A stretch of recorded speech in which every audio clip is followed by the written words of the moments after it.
तो hello everyone, welcome back to my channel. दोस्तों, आज हम लोग जो है बीएड का फर्स्ट सेमेस्टर का जो 2022 का क्वेश्चन हुआ था, क्वेश्चन पेपर, ठीक है, वो जो है देखने वाले हैं। ये जो है सेकेंड पेपर है, ठीक है। इससे पहले हमने जो है बहुत सारे आपको जो है प्रीवियस ईयर जितने भी पेपर हुए हैं सब जो है हमने आपको प्रोवाइड करा दिया। आप उन्हें जो है हमारे चैनल पर जाकर बीएड फर्स्ट सेमेस्टर के क्वेश्चन पेपर वाले प्लेलिस्ट में वहाँ पर जो है आपको मिल जाएंगे, ठीक है। और इसके जो इम्पोर्टेंट क्वेश्चन है वो सब भी आपको जो है हमारे चैनल पर जाएंगे तो प्लेलिस्ट हमने अलग से बना दिया है, उसमें जो है आप लोग चेक कर सकते हैं, ठीक है। तो यहाँ पर देखिए, ये जो है सेकेंड पेपर है, ठीक है, 2022 का है। इसमें देखते हैं कई कैसे प्रश्न आए थे। तो जो 2022 में जो पेपर हुए थे वो जो है 1.5 घंटे के हुए थे, ठीक है। वैसे तो ये पेपर जो है 3 घंटे का होता है, लेकिन 2022 में जो है कोविड के कारण यह पेपर जो है 1.5 घंटे का हुआ था। और इसका पूर्णांक जो है यह 100 नंबर का था, ठीक है। बाकी नीचे जो है निर्देश दिए हुए हैं, खंड अ और खंड ब, दो खंडों में ये जो है पेपर होंगे। लघुत्तरीय प्रश्न होगा खंड अ में, और खंड ब में जो है आपका दीर्घोत्तरीय प्रश्न होगा। लघुत्तरीय प्रश्नों के शब्द की सीमा जो है 150 शब्द है, और दीर्घोत्तरीय प्रश्नों के लिए 350 शब्द, ठीक है। तो इस प्रकार से ये जो है पेपर है। अब हम लोग जो है लघुत्तरीय प्रश्न देखते हैं सेक्शन ए में, ठीक है। यहाँ से देखिए किन्हीं 5 प्रश्नों का उत्तर देना है 10-10 नंबर के। वैसे तो जो है आपका 4-4 नंबर के क्वेश्चन आते हैं, लेकिन जो है 10-10 नंबर के जो है 5 क्वेश्चन यहाँ से लिखने हैं, ठीक। 2022 में जो पेपर हुए थे, इसमें देखिए सबसे पहला क्वेश्चन पूछा है कि शिक्षा मनोविज्ञान के विषय क्षेत्र का वर्णन कीजिए। यानी कि शिक्षा मनोविज्ञान का कौन कौन सा क्षेत्र है, ये जो है आपको इसमें लिखना है। उसके बाद नेक्स्ट क्वेश्चन पूछा है कि अधिगम को प्रभावित करने वाले प्रमुख कारक का वर्णन कीजिए। अधिगम को कौन कौन से कारक जो है प्रभावित करते हैं, ये जो है आपको बताते हैं। तो अधिगम को प्रभावित करने वाले कारक से जो है एक प्रश्न हर साल जो है पूछा जाता है, ठीक है। उसके बाद जो है नेक्स्ट पूछा है कि गिलफोर्ड के बुद्धि सिद्धांत की व्याख्या कीजिए। यानी कि गिलफोर्ड ने जो बुद्धि के लिए कौन से सिद्धांत दिए हैं, ये जो है आपको इसमें लिखना है। उसके बाद नेक्स्ट पूछा है कि किशोरावस्था एक तनाव की अवस्था है, जो है स्पष्ट कीजिए, ठीक है। देखिए स्टैनले हॉल ने कहा, इनका एक स्टेटमेंट है स्टैनले हॉल का, कि किशोरावस्था तनाव एवं तूफान की अवस्था है, ठीक है।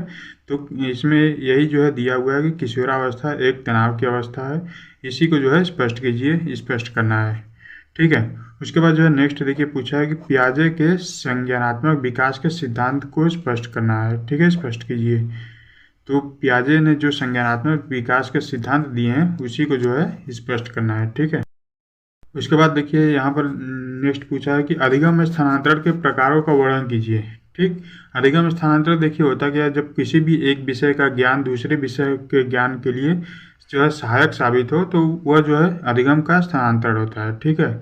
जैसे मान लीजिए अगर आप गणित पढ़े हैं तो विज्ञान में भी गणित की आवश्यकता होती है क्वेश्चन को सॉल्व करने के लिए, फिजिक्स में, ठीक है, सवालों को लगाने के लिए, तो वहाँ पर जो है काम आता है। तो ये जो है एक धनात्मक अधिगम स्थान, ये जो है 2 प्रकार के होते हैं, एक धनात्मक होता है अधिगम स्थानांतरण और एक होता है ऋणात्मक अधिगम स्थानांतरण। तो अगर एक विषय का ज्ञान दूसरे विषय में सहायक है तो वह जो है धनात्मक अधिगम स्थानांतरण होगा, और यदि एक विषय का ज्ञान दूसरे विषय में बाधक है या सहायता नहीं करता है तो वह जो है वहाँ पर जो है ऋणात्मक अधिगम स्थानांतरण होगा। जैसे गणित का ज्ञान जो है जीव विज्ञान में काम नहीं देता है, ठीक है, बायोलॉजी में, तो इस प्रकार से आप समझ सकते हैं। उसके बाद नेक्स्ट है बाल्यकाल जीवन में को अनोखा काल कहा गया है, व्याख्या करना है, ठीक है। बाल्यकाल को अनोखा काल क्यों कहा गया है, यही आपको जो है बताना है। उसके बाद नेक्स्ट देखिए पूछा गया है कि शिक्षा मनोविज्ञान का ज्ञान शिक्षकों के लिए क्यों आवश्यक है, ठीक है। ज्ञान शिक्षकों यानी कि जो शिक्षक हैं उनके लिए शिक्षा मनोविज्ञान जो है क्यों आवश्यक है, ये जो आपको इसमें बताना है, ठीक है। उसके बाद जो है यहाँ से आपका सेक्शन बी आ जाता है, दीर्घोत्तरीय प्रश्न। इसमें जो है देखिए 2 ही प्रश्न करने थे, ठीक है। 2022 में जो पेपर हुआ था 25-25 नंबर के 2 प्रश्न यहाँ से करने हैं, ठीक।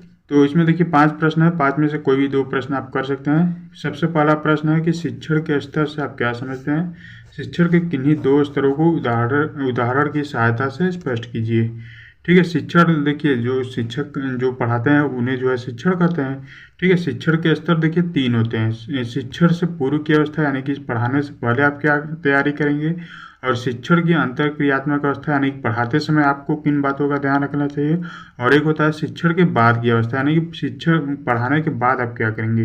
पढ़ाने के बाद जो है कोई भी टॉपिक पढ़ाने के बाद बच्चों से पूछा जाता है कि आपको समझ में आया या नहीं, या उससे संबंधित जो है प्रश्न पूछकर आप जो है पता लगा सकते हैं, ठीक है। तो 3 में से कोई भी 2 स्तरों के बारे में उदाहरण की सहायता से आपको लिखना है। उसके बाद जो है नेक्स्ट पूछा है, देखिए अभिप्रेरणा से आप क्या समझते हो।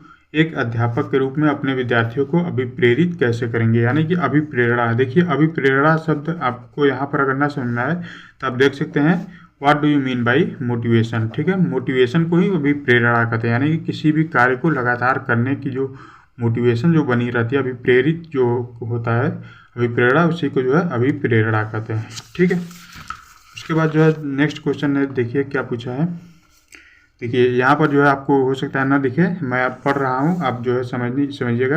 अधिगम की पावलोव की शास्त्रीय अनुबंधन सिद्धांत की व्याख्या कीजिए। ठीक है, अधिगम के पावलोव की शास्त्रीय अनुबंधन सिद्धांत की व्याख्या कीजिए। यानी कि जो पावलोव ने प्रयोग किया था, पावलोव ने किस पर प्रयोग किया था, पावलोव का जो है कुत्ते पर प्रयोग किए थे वो। ठीक है, तो अधिगम ने जो पावलोव पर कुत्ते पर प्रयोग करके शास्त्रीय अनुबंधन का सिद्धांत दिया है, उसी की जो है व्याख्या करना है इसमें।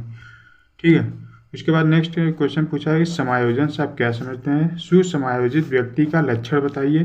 अपने छात्रों में समायोजन क्षमता के विकास में बाल मनोविज्ञान के ज्ञान का आप किस प्रकार प्रयोग करेंगे, ये जो आपको इसमें बताना है। ठीक है, उसके बाद जो है नेक्स्ट क्वेश्चन देखिए पूछा है, ये भी थोड़ा जो है धुंधला है, इसको मैं पढ़ता हूँ, आप लोग जो है समझिएगा। लिखा है कि विशिष्ट बालक को परिभाषित कीजिए। प्रतिभाशाली बालकों की शिक्षा के लिए एक उपयुक्त कार्यक्रम तैयार कीजिए। यानी कि जो विशिष्ट बालक होते हैं वो क्या होते हैं, और जो प्रतिभाशाली बालक होते हैं उनको जो है किस प्रकार से शिक्षा दिया जा सकता है, इसके बारे में जो है एक प्रारूप तैयार करना है। यानी कि उपयुक्त कार्यक्रम तैयार कीजिए, कार्यक्रम तैयार करना है। ठीक है, तो इसी प्रकार से जो है प्रश्न आपके जो है एग्जाम में आते हैं। ठीक है, इन प्रश्नों को जो है ध्यान से देख लीजिएगा, इससे जो है आपको एक आइडिया लग जाएगा कि आपके जो एग्जाम में प्रश्न है वो जो है कैसे कैसे पूछे जाते हैं। ठीक है, बाकी इनके जो इंपॉर्टेंट क्वेश्चन है वो हमने आपको जो है प्रोवाइड करा दिया है।